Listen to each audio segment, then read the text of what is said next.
سلام تماشابینان گرامی، خلاصه خبرهای مهم 14 دکبر تاجیکستان را از پایگاه خبری بامداد برایتان پیشکش میکنیم. شروع میکنیم از یک نگاه کوتاه به سرخط خبری مهم روز در این برنامه.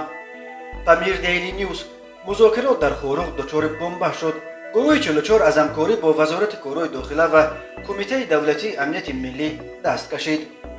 رمضان رحیمزاده: وضع در بدخشان آرام شد، اما در زادروز آقاخان نقلیات شهری در خورخ به مردم بپول خدمت کرده است. معین تاجیک برای استفاده دوپینگ از حق اشتراک در مسابقه ها محروم شد. حاصل پخته تاجیکستان امسال از 400,000 تن گذشت. در دوشنبه یک پیرزن را فریب داده خانه‌اش را در بانک به گرفت گذاشتند. و اکنون تفصیلات خبرها. پامیر دیلی نیوز: یک پایگاه خبری که رویدادهای ولایت مختار کوهستان بدخشان را پیگیری میکند، روز 14 دکبر با تکیه به منابعش در خورخ خبر داد که مذاکرات نمایندگان تظاهرگران با مقامات قدرتی عملاً دچار بنبست شده است.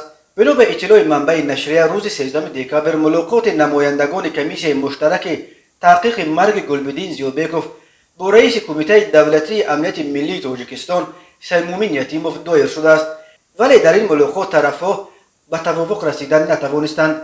در نتیجه خبر می‌دهد پامیر دیلی نیوز روز 14 دکبر نمایندگان جامعه شهروندی که در کمیسیون مشترک تحقیق مرگ گلبدین زیوبکوف کار می‌کردند، رسما از همکاری با وزارت کارهای داخله و کمیته دولتی امنیت ملی تاجیکستان دست کشیدند.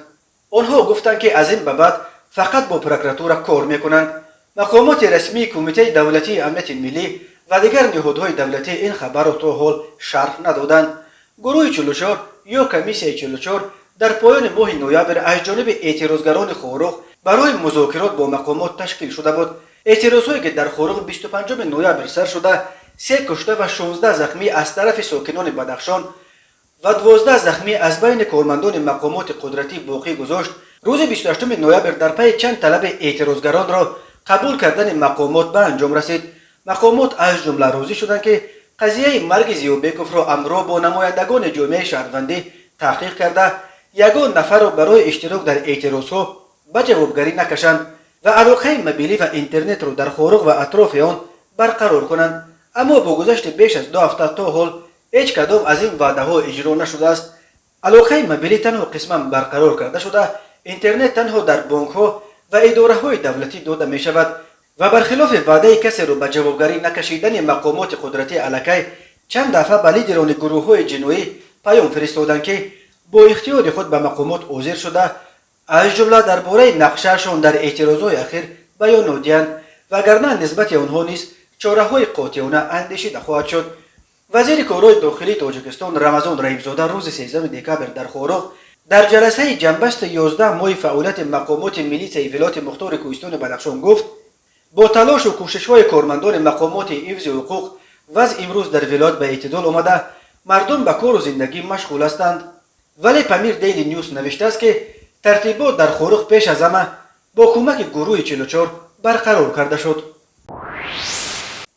وزیر کارهای داخلی تاجیکستان رمضان رحیمزاده روز 13 دکبر در خورخ در جلسه جنبستی 11 ماه فعالیت اپراتیوی خدمتی مقامات ملی ولایت مختار کوهستان بدخشان گفت: با تلاش و کوشش‌های کارمندان مقامات حفظ حقوق وضع امروز در ولایت به اعتدال آمده، مردم به کار و زندگی مشغول هستند.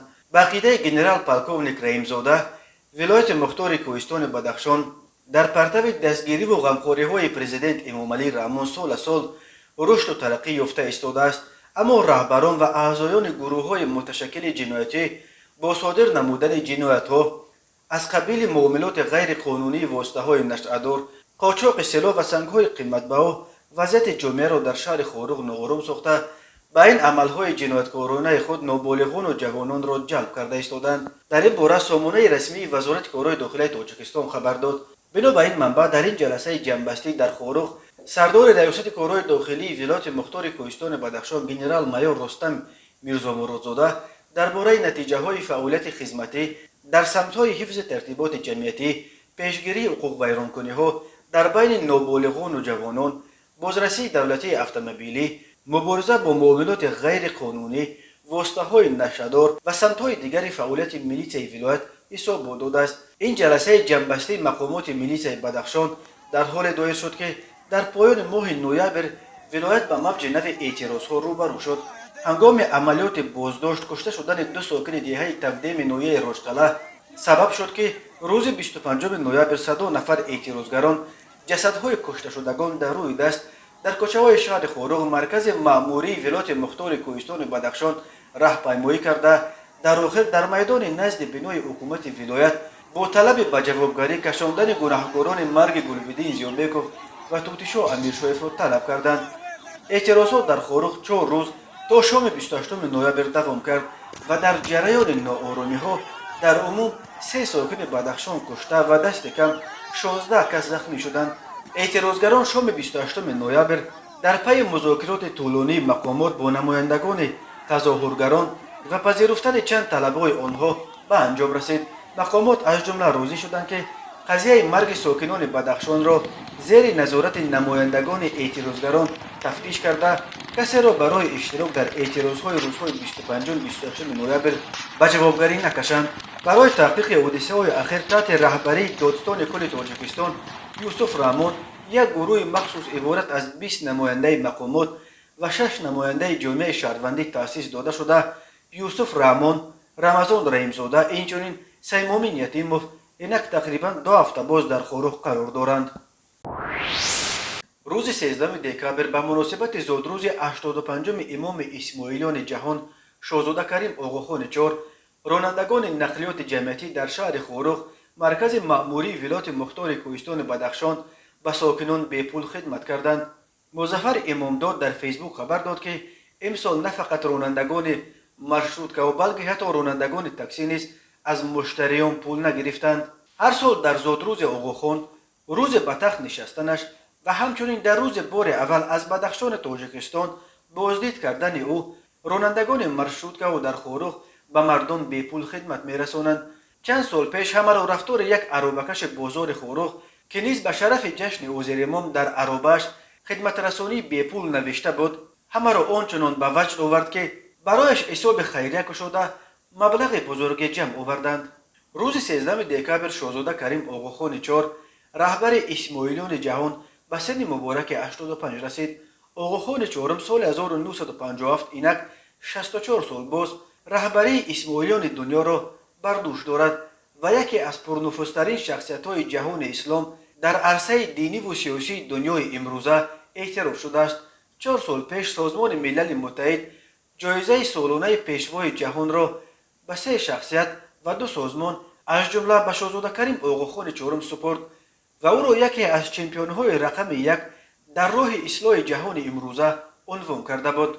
اکثریت ساکنان ولایت مختار کوهستان بدخشان تاجیکستان و ولایت بدخشان افغانستان نیز پیروی مذهب اسماعیلی بوده آقاخان را رهبر روحانی خود می‌دانند و حاضر امام نامش میبرند. شاهزاده کریم آقاخان بار اول ماه می سال 1995 از بدخشان تاجیکستان بازدید کرد و روز اول سفر او به این منطقه همچون روز نور هر سال جشن گرفته می شود. تماشابینان عزیز یادآور می شویم خلاصه مهمترین اخبار تاجیکستان را از پایگاه خبری بامداد تماشا دارید. برنامه را ادامه می دهیم.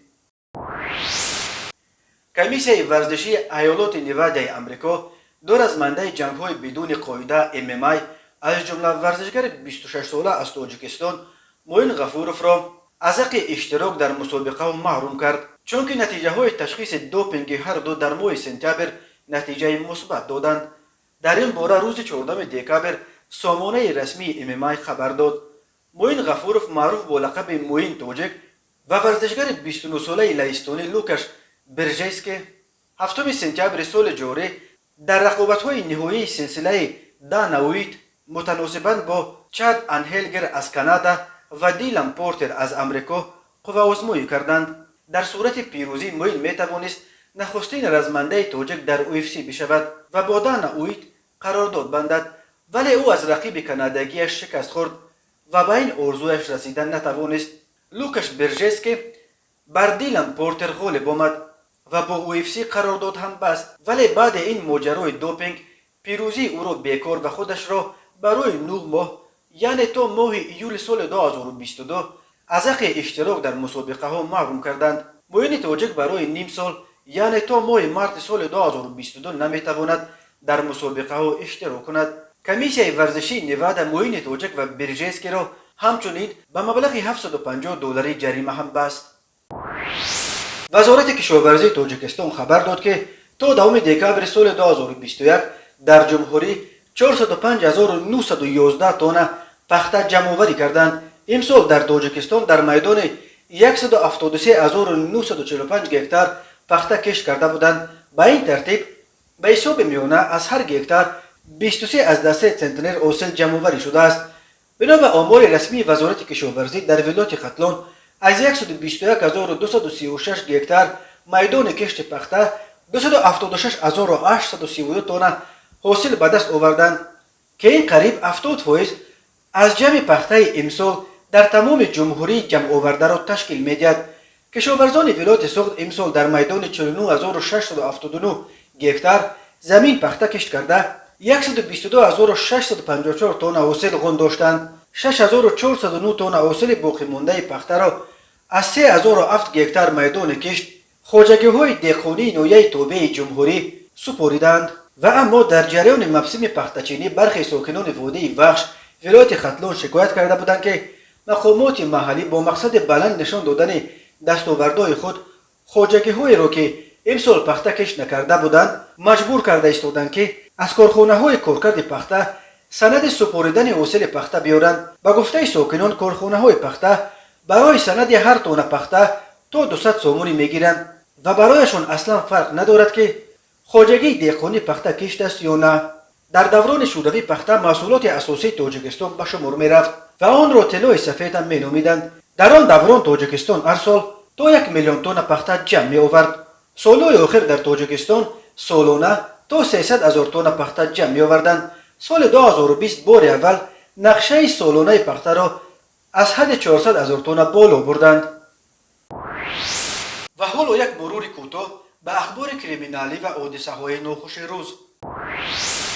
مرکز مطبوعات وزارت کارهای داخلی تاجیکستان از آشکار شدن بازدو حالت قلابی خبر داد.